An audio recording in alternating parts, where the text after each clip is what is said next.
Bonjour Notre-Dame-de-Mont, bonjour à tous nos participants du pays de Mont qui nous rejoignent pour cette conférence consacrée aux corsaires de la Côte de Lumière et à leurs innovations. Nous allons regarder comment ici, en Vendée, a été déployée une puissance corsaire tout à fait remarquable entre le monde du littoral et le monde de la forêt. L'histoire de Notre-Dame-de-Mont est extrêmement intéressante à travers sa configuration à la fois dans l'espace et dans le temps. Vous rappelez effectivement que la formation géologique du territoire est tout à fait singulière et a amené des collectivités locales, la société civile également du territoire, à valoriser cette relation extrêmement atypique entre le littoral et la forêt. Alors, littoral parce que ce rapport à l'océan est exceptionnel. La mer a été pleine de défis au fil des siècles, que ce soit à travers les activités de pêche,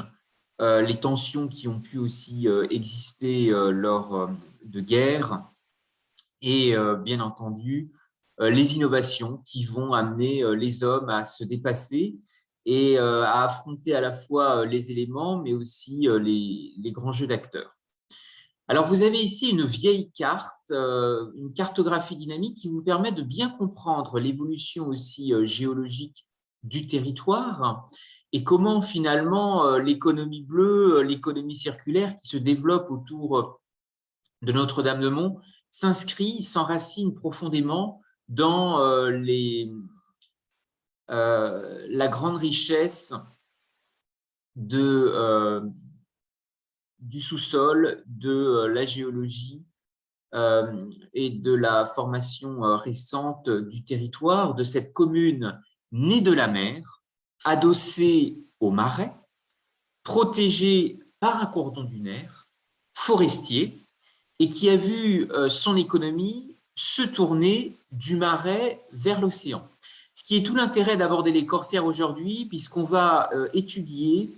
tout particulièrement comment finalement un arrière-pays a pu aussi stimuler des innovations maritimes. Et comment un lien entre des filières du bois, du nautisme, ont pu aussi amener à cristalliser des dynamiques d'innovation extrêmement intéressantes pour des aventures au long cours,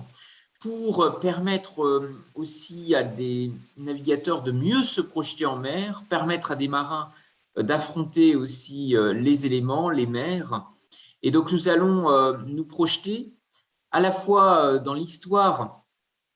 et dans la démarche de développement durable qui est portée ici à Saint-Jean, à Notre-Dame-de-Mont et en partenariat, en lien, comme vous le voyez sur cette carte-là, avec l'ensemble des territoires partenaires de Noirmoutier jusqu'à Saint-Jean-de-Mont. Alors, à l'époque, Biotopia n'existait pas, pourtant, les corsaires avaient bien conscience de ce monde du littoral et de la forêt. Des innovations sont nées, nous allons les regarder ensemble, dans le cœur de cette forêt du pays de Mont. Ce qui va être intéressant et ce qui va beaucoup justement amener des innovations, c'est le travail du bois. Mais et c'est là où Biotopia est un lieu assez exceptionnel à découvrir, puisque le bois produit des essences, les écorces du bois sont aussi des éléments, des matériaux biosourcés extrêmement intéressants, et qui vont être utilisés à l'époque pour imperméabiliser les navires, utiliser le brai végétal notamment pour fabriquer du coaltar, qui est un goudron végétal obtenu par distillation de la houille et qui va permettre à des bateaux, et notamment au bois des bateaux, de ne pas pourrir prématurément, donc de stabiliser des armements, de permettre à des équipages d'aller beaucoup plus loin en mer. Et vous savez que la Vendée a été une terre de pionniers et de précurseurs, que ce soit avec les pêcheurs de baleines, les pêcheurs de grands fonds au large de Terre-Neuve qui iront pêcher la morue jusqu'auprès des côtes canadiennes. Il y a donc un trait de côte tout à fait singulier le long de l'océan à Notre-Dame-de-Mont, et nous allons regarder comment finalement cette relation atypique s'est aussi tissée avec son arrière-pays, avec une capacité à utiliser les éléments. Et j'encourage en tous les cas les visiteurs, amis vacanciers et curieux ou simplement amoureux de la Vendée, d'aller faire un petit tour au Jardin du Vent, qui n'est pas un courant d'air de plus, mais un courant de vie qui prend naissance à Notre-Dame-de-Mont avant de se propager au plus profond de demain et d'ailleurs. Et ce Jardin du Vent est assez exceptionnel, a un lien effectivement très important dans cette capitale du char à voile, du nautisme, puisqu'on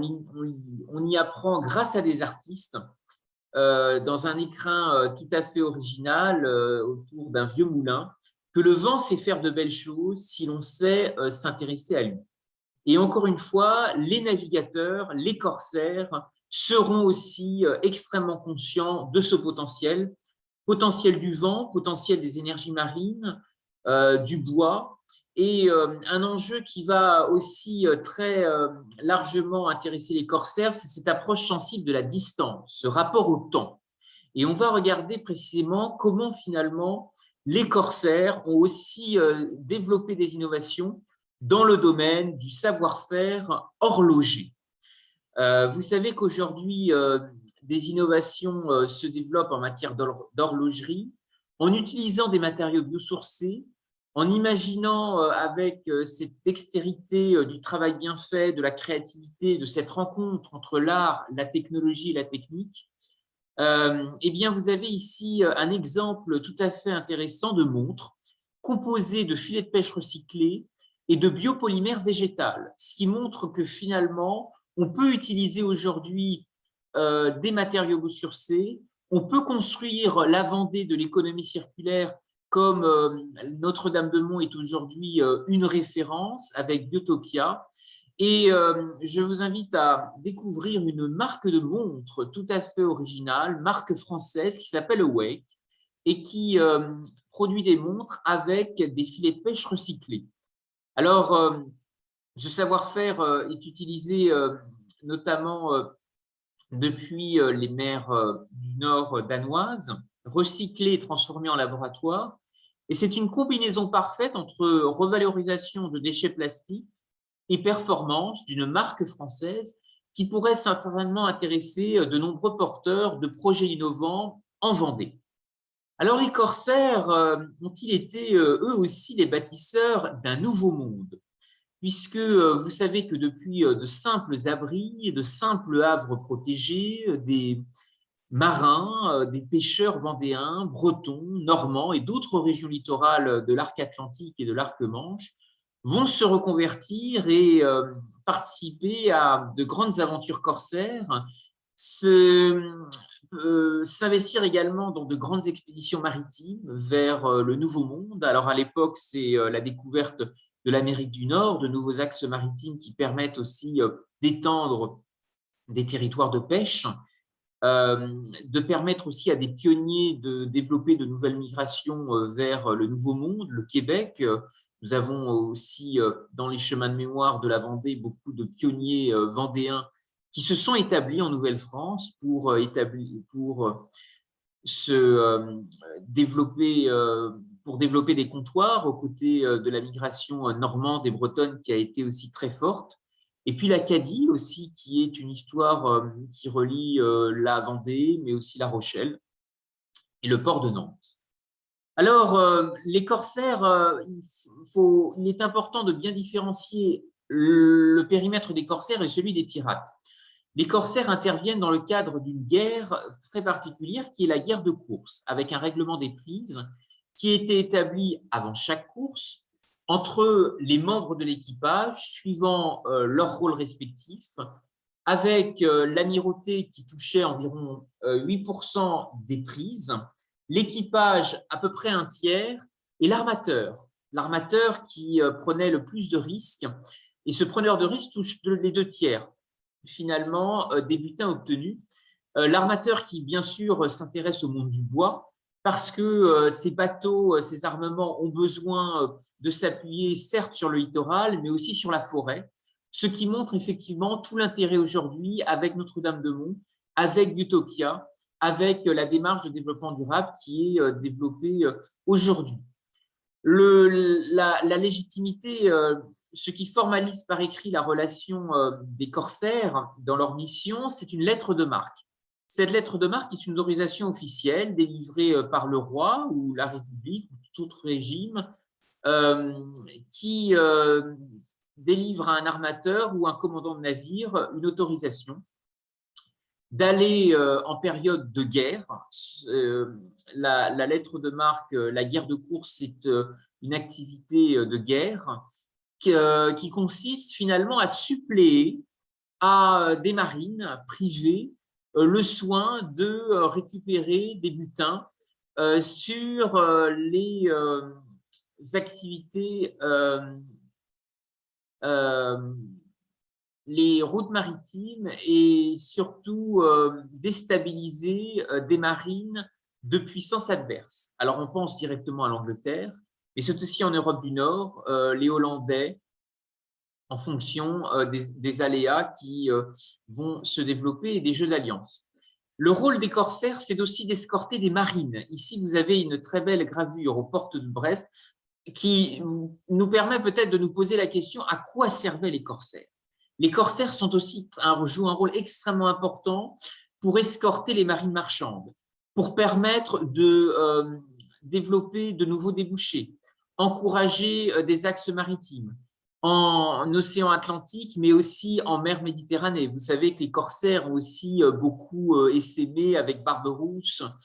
sur les côtes de la Méditerranée, y compris en Afrique du Nord, où sévissaient les corsaires d'Alger, sur les différents comptoirs de l'Empire ottoman, au contact du commerce léventin au Proche-Orient. Les corsaires sont partout et finalement, cette guerre de course va répondre à des besoins géopolitiques du Royaume de France qui a besoin de protéger son trait de côte, a besoin aussi de permettre aux marines marchandes de se développer, a besoin pour la prospérité du royaume de s'appuyer sur les corsaires, qui, vous le savez, ici sur cette carte de Henri IV à Napoléon Ier, vont jouer un rôle tout à fait important de la République de Saint-Malo aux guerres de l'Empire, de la guerre de succession d'Autriche à la guerre de succession d'Espagne. Vous avez ici les différentes durées relativement courtes, 4 ans, 8 ans, 9 ans, 12 ans, c'est extrêmement long, ça sera la période napoléonienne et les guerres de succession d'Espagne, où les corsaires, pendant toute cette période, vont effectivement obtenir des privilèges. Et c'est Louis XIV, le roi Soleil, qui va accorder de grands privilèges et permettre le prestige et le rayonnement de grandes cités corsaires, en particulier Saint-Malo, Granville en Normandie. Mais il y a eu aussi des corsaires extrêmement importants sur la côte de Lumière, dans le port de Nantes. Je pense à Jacques Cassard, qui est un cousin de Surcouf, Duguay-Trouin, qui ira au large du Brésil, et puis la route des épices, qui intéressera aussi beaucoup les corsaires français, parce que là aussi, il y a concurrence avec les Portugais et les Hollandais. Alors, Surcouf a été un grand modèle de la puissance corsaire, mais aussi un recycleur de navires. Je vous rappelle qu'il existe un quai Surcouf aux portes de Nantes, à Rezé, qui est le dernier port d'échouage sur la Loire, en relation très forte avec l'océan Atlantique, les activités du sel jusqu'à Noirmoutier. Et Robert Surcouf, alors s'il est le plus connu, son frère Nicolas Surcouf a eu aussi une audace de reconvertir des navires pour les destiner à d'autres activités, en utilisant là aussi des filets de pêche recyclés, puisque vous savez que le petit village de Trente-Mous a aussi fait appel à beaucoup de transferts d'innovation et de compétences pour aller au large de Terre-Neuve et aller en direction du Nouveau Monde pêcher la morue. Alors, la morue va essayer, effectivement ouvrir des axes maritimes transatlantiques extrêmement forts, mais ce qui va beaucoup intéresser la Vendée dans ces échanges, c'est une route stratégique qui est la route du sel. La route du sel qui est intéressante parce qu'elle va aussi se développer très largement dans un arrière-pays. En relation avec la Bretagne, le Marais breton a été un carrefour extrêmement important qui va rayonner finalement jusqu'à la vallée de la Vilaine et même jusqu'à Redon. Alors Redon qui est vraiment l'expression même d'un port de l'intérieur puisque c'est l'avant-port de Rennes. Donc vous voyez comment finalement Vendée et Bretagne vont aussi communiquer. Mais les canaux vendéens vont aussi jouer un rôle extrêmement stratégique dans le sud Vendée. Et vous avez ici l'exemple extrêmement intéressant du port de Luçon, qui sera aussi un axe stratégique extrêmement intéressant avec La Rochelle. Et finalement, ces ports de l'intérieur vont aussi montrer toute l'importance d'y développer un commerce fluvio-maritime. Et encore une fois, l'importance d'un arrière-pays, d'utiliser des filières du bois, des filières de l'économie circulaire. Et Redon, comme Luçon, à travers le rôle stratégique des canaux, vont réussir à développer une activité stratégique extrêmement intéressante, ce qui montre que la Vendée, finalement, des terres comme la Vendée du littoral, pouvait aussi être fortement reliée, trouver des interdépendances et des complémentarités tout à fait intéressantes. Et la route du sel, puisque vous savez que ceux qui exploiteront le sel, notamment sous la période de Richelieu, seront les paysans les plus riches de France. Et c'est ce qui entraînera aussi beaucoup de tensions, en particulier pendant les guerres de religion, puisque le, la, le contact qui va se développer avec notamment Richelieu autour des impôts du sel va être extrêmement contentiogène. Et Richelieu va aussi développer beaucoup d'animosité, notamment à travers les taxes qui seront extrêmement fortes et la fiscalité qui va aussi beaucoup contrebalancer la fortune qui s'est faite autour du commerce du sel. Alors, quelques photos historiques, effectivement, ici, du canal de Luçon. Vous montrez que ce cabotage en mer a aussi occupé un rôle extrêmement stratégique et prépondérant au niveau des canaux. Et puis, ici à Redon, le quai du Guétrouin, qui rappelle aussi l'âme corsaire extrêmement forte, y compris sur les quais de la Vilaine, avec les poteaux de bois qui vont animer un cabotage très actif avec les pays celtiques. Vous savez qu'il a existé un axe une synergie très forte entre acier breton et charbon gallois. Et dans ces bateaux vides, eh bien, était envoyé aussi beaucoup de bois en direction de l'Irlande. Et la Vendée va être aussi au cœur de ce dynamisme et développer de nombreuses relations maritimes et marchandes, ce qui va attester de cette très grande capacité à développer un commerce fluvio-maritime à la pointe du progrès, à la pointe des énergies, parce que des bassins à flot s'activent pour développer ces échanges. Et vous avez ici, lors de la grande exposition nationale qui se déroulera à Nantes en 1924,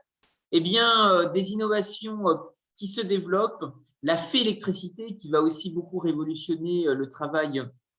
et le monde de la ruralité, le travail des champs qui ont aussi beaucoup marqué l'économie agricole de Notre-Dame-de-Mont, et ces charbons agglomérés, des Sables d'Olonne, de la Vendée, qui vont permettre aussi de développer de nombreuses industries navales, développer la vapeur, accompagner aussi des innovations extrêmement importantes dans l'évolution de la haute technologie navale et de la puissance des bateaux et du cabotage. Alors, l'océan Atlantique est aussi un carrefour d'inspiration extrêmement intéressant parce que les Portugais, très au sud, et les Hollandais en mer du Nord vont aussi s'intéresser très rapidement à la route des épices, aux essences, à la puissance aussi de la botanique, des arbres, ce qui fait le lien aussi très intéressant avec Biotopia.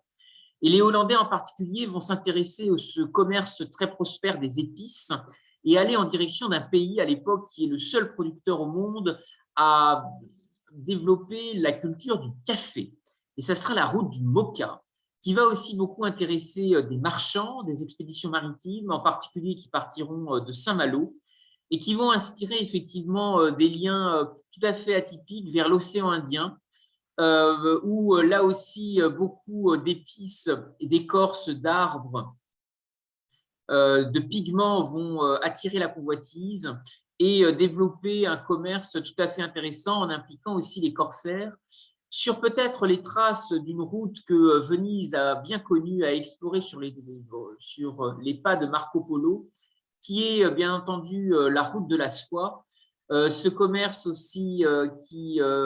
commerce maritime qui va supplanter les routes terrestres et qui va modifier en profondeur les aventures maritimes avec les échanges entre des empires, empire perse et empire ottoman, le commerce du Levant aussi, qui va bien entendu modifier en profondeur le partage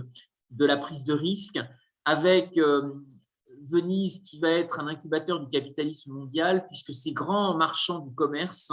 mondial vont y échanger des participations, des parts dans des galères qui seront divisées en carats, et ensuite mises aux enchères, ce qui va permettre de développer un arsenal extrêmement ambitieux et un quadruplement des capacités de l'arsenal de Venise, avec des relations tout à fait intéressantes avec la sublime Porte, mais aussi avec les Irlandais pendant la Grande Famine, parce que finalement, ces synergies transfrontalières vont aussi déclencher un élan de solidarité, une inclusion aussi de véhicules, une inclusion financière vers de nouveaux modèles d'ingénierie de projet, de véhicules d'investissement. Et la Vendée, peut-être aujourd'hui, continue ce chemin à travers le Vendée Globe, à travers l'économie circulaire. Et donc, il est heureux que l'arc atlantique reste aujourd'hui encore fortement inspiré de cet esprit d'innovation. D'autant que des expéditions extrêmement périlleuses se sont organisées. Je vous ai parlé de l'expédition du Mocha, la route du café, mais il y a eu aussi de nombreuses autres expéditions françaises sur cette route des épices, sur cet intérêt autour du bois, des essences, ce qui montre aujourd'hui vraiment tout l'intérêt extraordinaire qui a été déployé par les différentes cultures maritimes, les cultures marchandes, et finalement Notre-Dame-de-Mont, à travers la beauté de ces mosaïques que vous pouvez retrouver sur le front de mer, réalisées grâce à l'implication de résidents d'un EHPAD et de jeunes du territoire, nous montre qu'il est possible de trouver un dialogue à totalement réinventer en croisant finalement les connaissances des corsaires, la grande inventivité qu'ils ont développée en mer et de montrer comment finalement la marine est porteuse d'innovation, porteuse de technologie, porteuse d'échanges vers des périmètres auxquels finalement les liens tangibles n'ont pas toujours été suffisamment mis en valeur, et je pense en particulier au monde de l'horlogerie. Ce qui montre que la Vendée regorge de pépites, que la Côte de Lumière a de nombreux trésors à développer, en particulier sur les traces de la puissance corsaire. Alors, intéressons-nous plus particulièrement à l'horlogerie parce que depuis le 16 décembre 2020, l'UNESCO a inscrit les savoir-faire en mécanique d'horlogère et mécanique d'art sur la liste représentative du patrimoine culturel immatériel de l'humanité. Ces savoir-faire en mécanique horlogère sont extrêmement intéressants parce que, à la fois, ils sont l'expression d'une tradition franco-suisse, mais aussi d'un arc horloger transatlantique qui exprime bien toute l'originalité de l'horlogerie qui s'est épanouie dans un espace transfrontalier. Ce qui a amené la candidature de la France et de la Suisse à bien valoriser l'existence même de ce patrimoine culturel immatériel dans un espace transfrontalier. Et donc, les relations transatlantiques existent, sont extrêmement fortes, y compris à Noirmoutier. Vous savez qu'il y a un jumelage qui existe de l'autre côté de l'Atlantique, en Floride, où s'étaient enfuis des huguenots, des protestants, qui vont aussi transporter le savoir-faire horloger, leur connaissance horlogère de l'autre côté de l'Atlantique. Ce qui montre aussi le lien extrêmement intéressant avec des migrations, des diasporas, des communautés qui vont apporter des savoir-faire et enrichir les connaissances de la mer. Alors, je vais vous parler aussi de l'importance liée avec les terres. Et vous avez ici l'exemple aussi de relations horlogères qui ont existé entre la ville de Rennes et la ville d'Exeter, de l'autre côté de la Manche. et un jumelage qui a été relancé en 1956 et qui montre effectivement toute l'importance de ce patrimoine horloger, des horloges astronomiques, et qui nous permet aussi peut-être de nous plonger avec intérêt dans cette connaissance du monde, des étoiles qui ont aussi beaucoup intéressé les marins, mais à nous intéresser aussi aux origines finalement très mystérieuses de ce savoir-faire. Puisque vous savez que le métier d'horloger sans H remonte à l'époque de Charles Quint, qui, pour sa guerre contre François Ier, va recruter des horlogeurs pour le réglage des canons. Ces horlogeurs sont devenus, par pratique de métier, des sortes de colporteurs d'horlogerie. Ils passaient de maison en maison et prenaient les commandes de montres et d'horloges. Et le savoir-faire horloger s'est aussi largement aventuré sur la mer, comme je vous l'indiquais, à la fois lié très fortement à un contexte des frontières, puisque Louis XIII et Louis XIV vont tâcher de reprendre la Franche-Comté à l'Espagne, mais vous savez que les influences espagnoles sont aussi très fortes sur l'arc atlantique,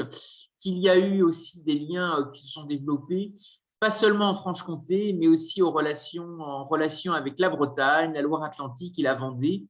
et notamment des jeux qui vont s'exporter sur les différents ports de l'arc atlantique, dans les îles, en particulier, je pense, au large de Noirmoutier, avec le passage de marins espagnols qui vont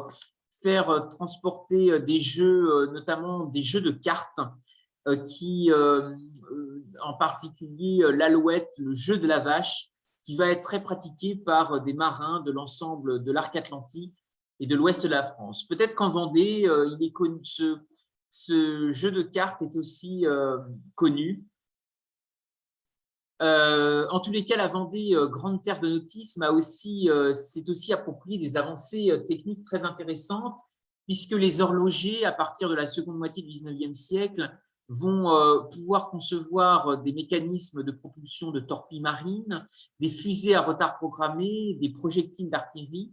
Mais bien avant, les horlogers qui maîtrisaient à l'époque les gravures des platines en laiton ont pu être chargés de la fabrication d'instruments de pointage ou de calcul, comme les équerres de fil à plomb ou les compas de proportion de Galilée, qui permettaient toutes sortes de calculs et qui comportaient bien souvent des échelles destinées à un usage en horlogerie. Alors, le savoir-faire horloger qui va intéresser les corsaires va stimuler à la haute technologie navale, y compris les techniques d'accastillage. L'intérêt aussi autour des ateliers de verrerie, parce que l'optique en mer va avoir besoin aussi de se développer avec le prisme des jumelles, des compas intégrés, et beaucoup de ports et de cités corsaires vont justement progresser avec la connaissance du cristal. Alors, je me suis moi-même intéressé à ce savoir-faire, ayant des ancêtres, un patronyme avec des origines corsaires, et étant issu d'une famille de bijoutiers horlogers qui a développé un savoir-faire très innovant en la matière, avec une bijouterie horlogerie historique qui était à la base située dans la baie du Mont-Saint-Michel, dans la grande rue des Stuarts, et qui va développer une passion pour l'innovation, défricher l'innovation, permettre d'y développer une culture très particulière que je vous ai résumée en bas. L'horlogerie a besoin d'OPA, oser, préparer et anticiper l'avenir. Alors, mes ancêtres qui ont développé à travers le savoir-faire horloger, à travers des micro-techniques d'horlogerie, des techniques extrêmement intéressantes pour extraire du sable coquillé des minéraux marins, vont aussi se porter à cœur d'un bateau, le Saint-Pierre, qui va s'intéresser à la richesse des minéraux marins dans la Manche, mais aussi sur l'arc atlantique. Et le nom de ce bateau, le Saint-Pierre, faisait référence à l'époque à Césarée, l'ancien nom antique de Jersey, qui était associé à différents personnages du Nouveau Testament, Pierre, Paul, Hérode et Pilate. Et le nom Césarée pour désigner Jersey a été maintenu jusqu'à ce que l'Empire romain se christianise et devienne Endium, la forme latinisée de la très grande ville. Jersey se trouve sur un axe d'un itinéraire qui remonte à l'époque antique, répertorié dans l'itinéraire d'Antonin, entre Aurigny et Ouessant, qui était une cartographie qui avait été à l'époque très bien identifiée par les Romains. Alors, d'autres corsaires vont aussi avoir une grande notoriété. Je pense en particulier à Jean Bart, qui, lui, va du côté de Dunkerque s'allier avec des grandes communautés exilées, réfugiées en France, en particulier les Irlandais, qui vont aussi apporter des transferts de connaissances tout à fait intéressants sur la côte d'Opale, mais aussi dans le pays de Ré, sur la côte de Lumière également, à travers des protestants qui vont aussi apporter des connaissances et montrer que finalement la mer, la Manche comme l'océan Atlantique, mais aussi la Méditerranée, composent un véritable passage de témoins pour croiser des filières et innover demain. Et c'est peut-être ce qu'il faut retenir aujourd'hui de Noirmoutier aux îles Langues-Normandes. Nous sommes sur un axe extrêmement fertile d'échanges pour l'économie bleue, d'échanges et de transfert d'innovation pour l'économie circulaire. Et finalement, les corsaires nous invitent demain à être des travailleurs de la mer. Et c'est une formule que je trouve extrêmement intéressante qui a été immortalisée à travers une formule de Victor Hugo lors de son exil à Guernesey. Et c'est ces travailleurs de la mer qui, sans doute, pourraient encourager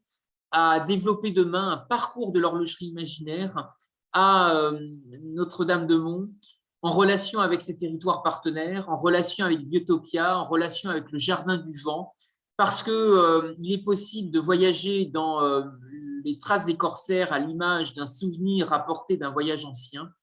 Et des villes se développent dans ce sens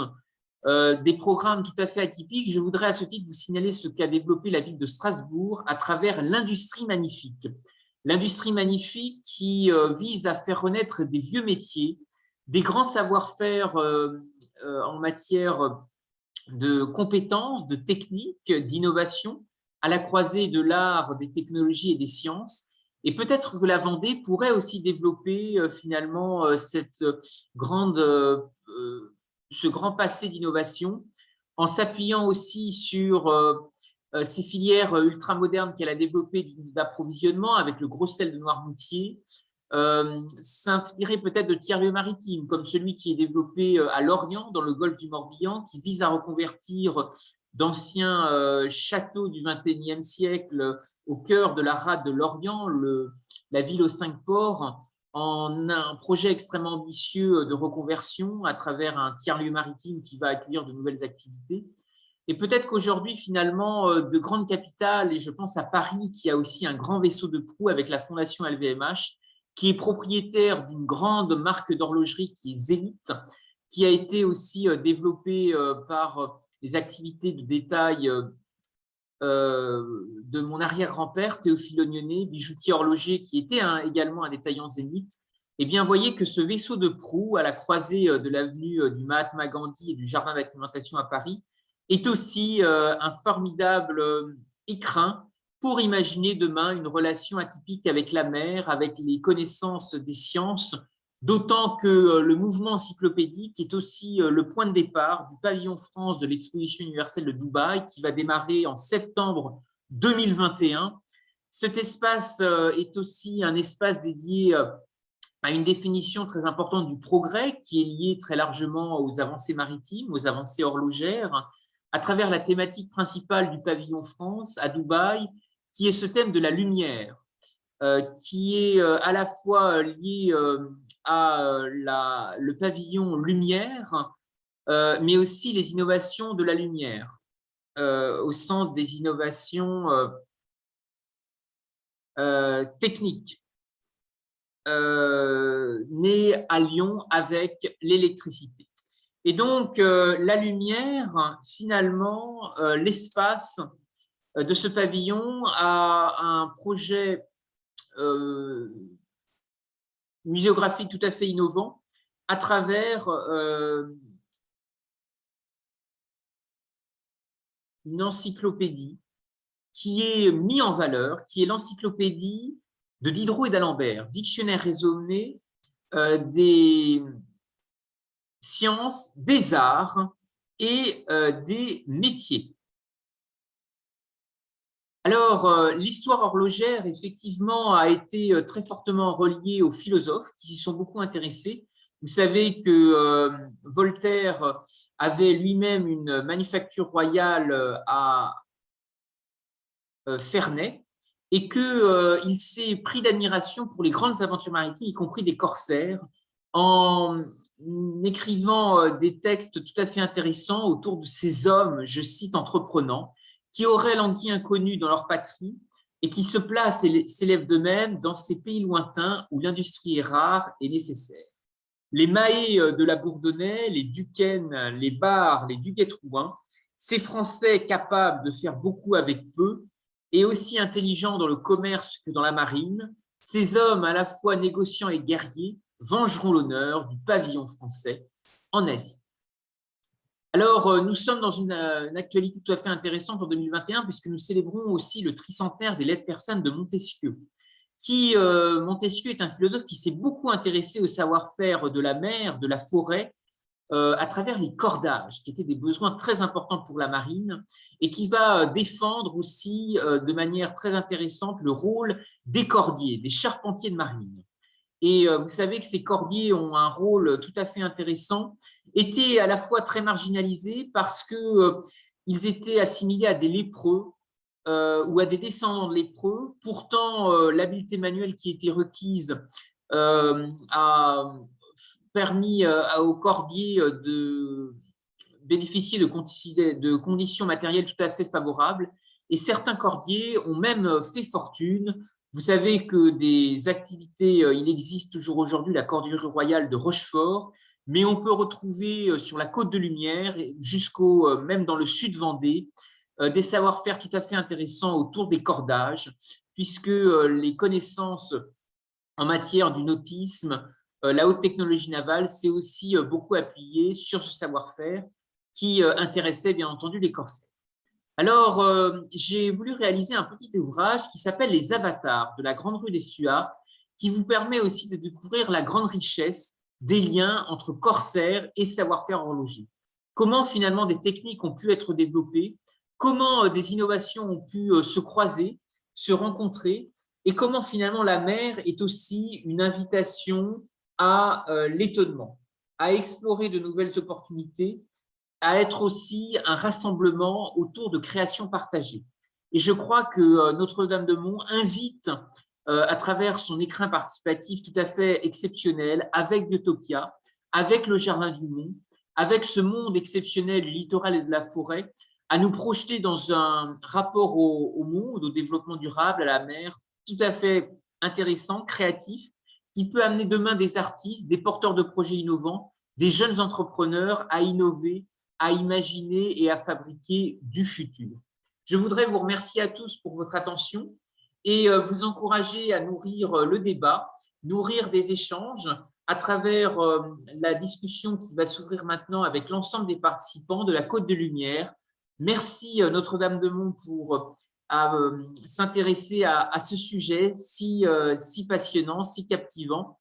Et je vous propose maintenant d'ouvrir ensemble les échanges en utilisant le micro mis à votre disposition, mais aussi la bulle de discussion pour répondre à l'ensemble des questions. Merci à tous et excellente journée. À bientôt.